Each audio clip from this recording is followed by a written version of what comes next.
Assalamualaikum warahmatullahi wabarakatuh. We are from group 1. We are going to present and explain our discussion. But before that, let me introduce ourselves. My name is Ricky Hendra Pratama, and my partner, he is Bima Febrian Wicaksono. So the title is The Meaning of Phonetics and the Role of Phonetics as Sound in Learning. Next. Phonetic in linguistics. Next. So the meaning of phonetics in linguistics is phonetic is scientific study of language sounds. It does not study an individual language, rather it studies language sound in general. It is one of the important branch of linguistics which deals with the study of speech sounds. Phonetics is concerned with the nature of language and communication. Next. Definition of phonetics. The first definition is the system of speech sounds of a language of group of languages.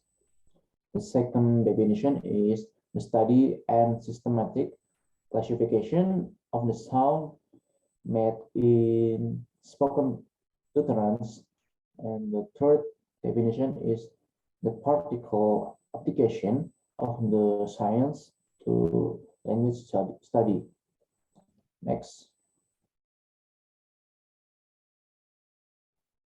Next. Story of phonetics. The Hindu scholar Panin is one of the most famous early investigators whose 4-part grammar, written around 350 BC, was influential in modern linguistics and still represent the most complete generative grammar of any language ever written. This grammar form the basis of modern linguistics and describe several important phonetics principles, including voicing. This early account describe resonance as being produced either by tone or when vocal folds are closed, or noise when vocal folds are open. Next. Phonetics as a part of linguistics and the types of phonetics. Phonetics is the branch of linguistics that deals with the physical productions of and receptions of sound. Phonetics studies speech from different viewpoints, and it's broken down into 3 categories. The first category is articulatory phonetics. So articulatory phonetics is the study of how humans use their speech organs to produce specific sounds. Articulatory phonetics is concerned with the way sounds are created and aims to explain how do we move our speech organs. And then the second types of phonetics is acoustic phonetics. Acoustic phonetics is the study of how speech sounds travel from the moment they are produced by speaker until they reach by the listener's ear.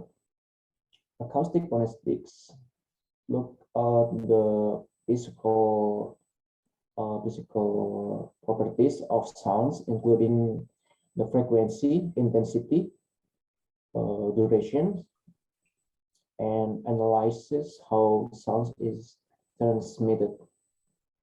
And then the last types of phonetics is auditory phonetics. So auditory phonetics is the study of how people hear speech sounds. It is concerned with speech prescription. This branch of phonetics studies the reception and response the speech sounds mediated by ears and the auditory nerves and the brain. Next, the importance of phonetics in language learning. Next. Phonetics is study of speech sounds or from particular points of view, the art of pronunciation. Without it, we can neither observe nor record how we pronounce the different words that we use every day in our native language and other languages. The study of phonetics is important to master a foreign language. It is a tool that helps the students to understand the basic notions of intonation and pronunciations.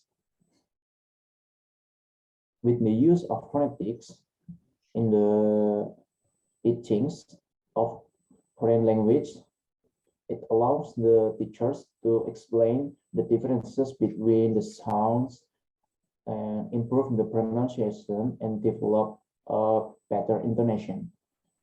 With the addition of demonstrate the differences to the students. Next,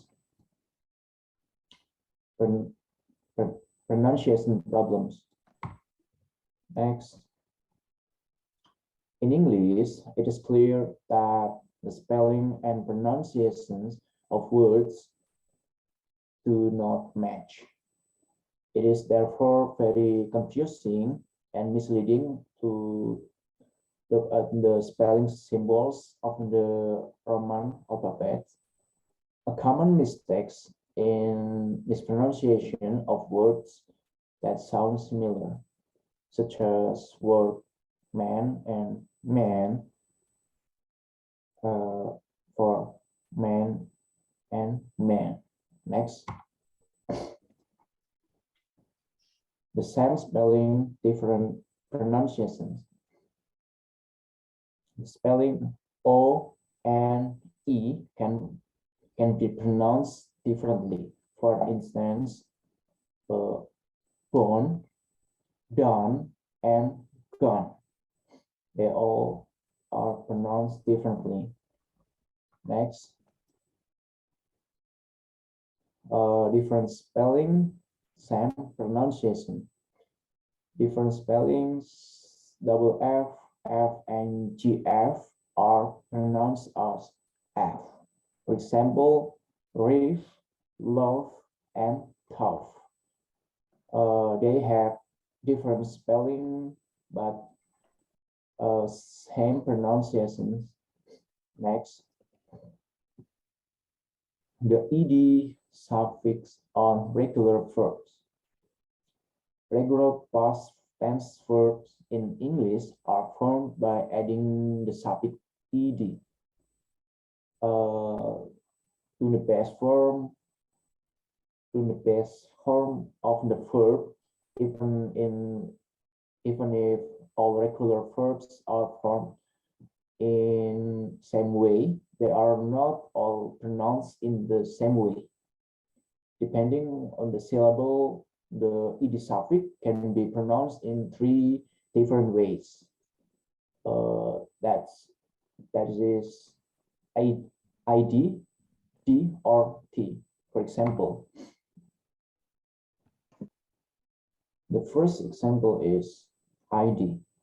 This pronunciation is used when ed is preceded by a d or a t. For example, need, needed, and, ended. And the second example is T, regular verbs that end in a voiceless consonant. Sounds receive this pronunciation.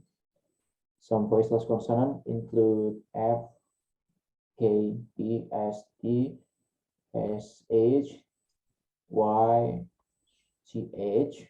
For example, lah, lah, lah, lah. And then like, liked, liked. And then the third example is B, when regular verbs and end in voiced consonant sounds. They have this pronunciation. Same voiced consonants are B, G, V, C, M, N, L, D, H, R. For example, grab, grab, grab, grab. And then listen, listen, listen, listen. Next, silent letters. In English, there are some consonants that appear in the spelling of words that are not pronounced.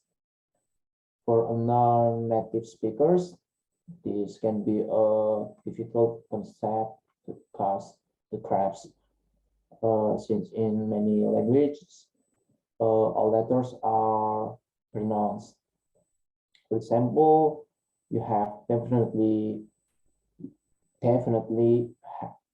come across words in English where the H is not pronounced. The same applies to some other consonants. Look some at some examples. Next, silent H. Here is a list of words that begin with the silent H. The first example is hour. Hour. We don't need to pronounce the H. Hour. Hour. And the second example is honor. Honor. And then honest. Honest. Okay. And then silent B. This combination M-B is an exception to the way that most consonants cluster with silent letter works. In this case, it is the second letter B that is not pronounced. The rule only applies, however, when the MB occurs the end of a word. Here are a few examples. The first example is calm, calm, not calm, calm, not but calm. And then climb, climb, not climb, but climb. And then bomb, bomb, not bomb, but bomb. Okay, that's all our explanation. If there are a lot of mistakes, we are sorry. Thank you for your attention. Thank you. Wassalamualaikum warahmatullahi wabarakatuh.